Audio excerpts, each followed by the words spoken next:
In this video, we will see how to evaluate the left atrial appendage at transesophageal echo. Obviously, we should start from the 2D acquisition in monoplane and biplane acquisition. In the biplane acquisition, we will see the perpendicular axis, for example, from 70 degrees to 160, and in this case, it shows, for example, a chicken wing morphology, which was not evident at the monoplane acquisition. However, if we want to evaluate properly the morphology of the left atrial appendage, we should need for a 3D acquisition. In fact, as we can see in here, we can start from a 3D raw dataset. This is acquired, for example, in a multi-beat acquisition. We can see the stitching artifacts, but the frame rate is good. In fact, is 88 Hz.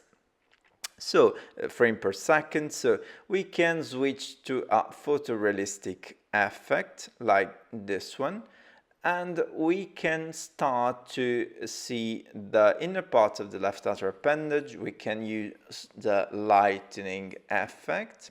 We can go inside the left appendage with the light, and we can zoom a bit. So we are starting to see the inner part of the left atrial appendage from an end-phase view of it. However, if we want to see the shape of the left atrial appendage, we should recur to the glass effect. This is in fact an effect that eliminates some tissues and enhances the walls, for example, the borders of the left atrial appendage, and we are starting, as you can see, to see the borders and the walls of the left atrial appendage. We can optimize the transparency as well, and we can start to cut the planes with the cropping tool. We can crop some planes. For example, if we rotate it, if we rotate the data set, we can crop the plane, and then we can optimize the frame. We should go frame by frame and then select the best frame for the shape evaluation. Moreover, we can use the light effect to enhance the darks and the lights of this data set. And in the end, we will see the proper shape of the appendage. We can crop again the planes to see inside the left atrial appendage. So in conclusion, the glass effect is very useful to see the morphology of the left atrial appendage and to optimize the data set, the 3D echo data set, because it enhances the border and walls of the left atrial appendage. But is it really important to see the morphology of the left atrial appendage? Let's go into it.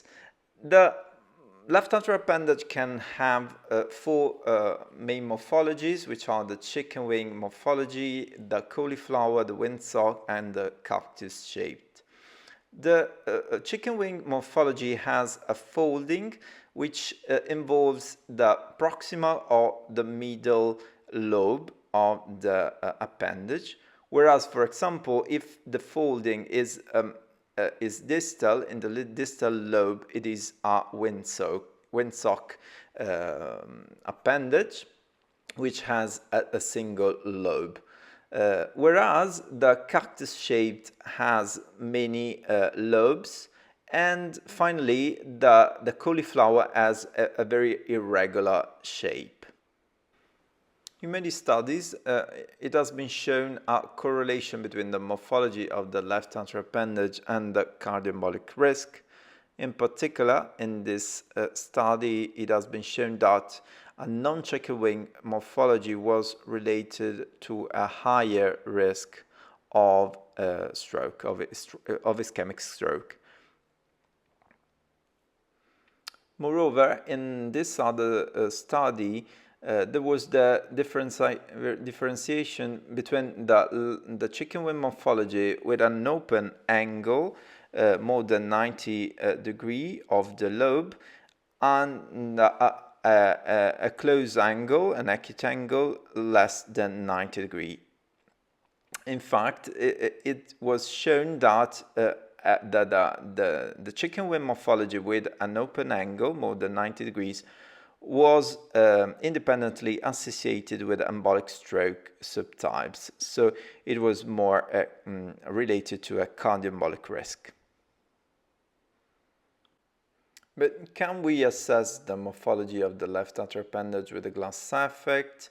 This is a study of the San Raffaele group of Professor Agricola, and it showed the accuracy and reliability of the morphology assessment with 3D echo glass effect, glass rendering modality. And this is a comparing study in which they analyzed 70 patients with CT scan and 3D echo as well.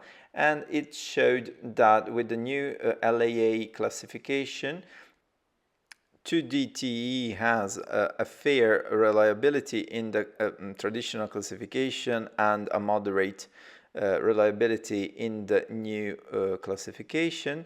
3D-TE with MPR has a substantial reliability in the traditional classification and substantial in the new one.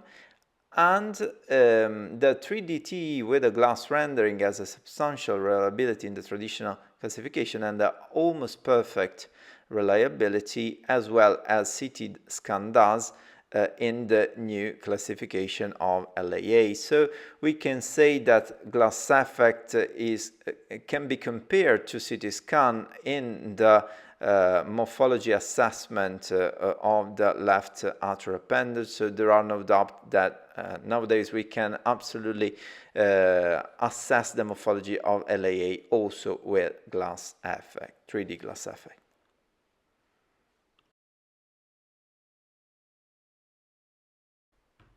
Now, talking about the pre-procedural evaluation of the left atrial appendage, which should start from considering the type of device we will implant.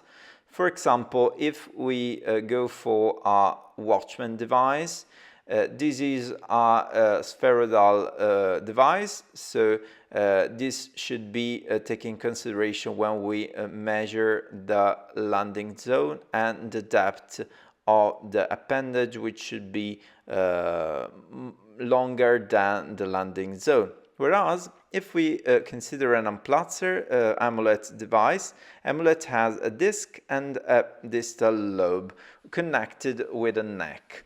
So it is important to assess the landing zone of the lobe and the distance from the lobe to the disc to assess the proper dimensions of the appendage. And for example, we should start from measuring the landing zone at the 2D monoplane acquisition. For example, this is an image of a 2D left atrial appendage at 90-degree angle. And we should measure the landing zone according to the device that we will use. For example, if we go for a Watchman device, which should measure the landing zone from the circumflex artery, which is here, to a point inside the Coumadin ridge, which is from 1 centimeter to 2 centimeters, so in this zone, more or less. And so we should measure the distance. This is 1.2. We can go up and down. It varies from 1.1 to 1.3. So we will take 1.2 as the final dimension. And then we can measure the depth of the appendage. In here it is 1.5, 1.6. It is important, as we said, that the depth should be more than the landing zone if we want to implant a Watchman which has a spheroidal shape. So this is very important. So these are the measurement of the Watchman device. On the opposite, if we go for an amulet device, we should measure the orifice of the left atrial appendage. For example, in this case, it is 1.7. And then we go inside the left appendage of 1.2 centimeters. This is the distance from the disc to the lobe. And so it's more or less there. And then we measure the landing zone of the lobe. In this case, it's 1.2, more or less. So this is important because we should size. So this is important in the sizing of the devices. And these are the measures that we should perform before a procedure of LAA closure.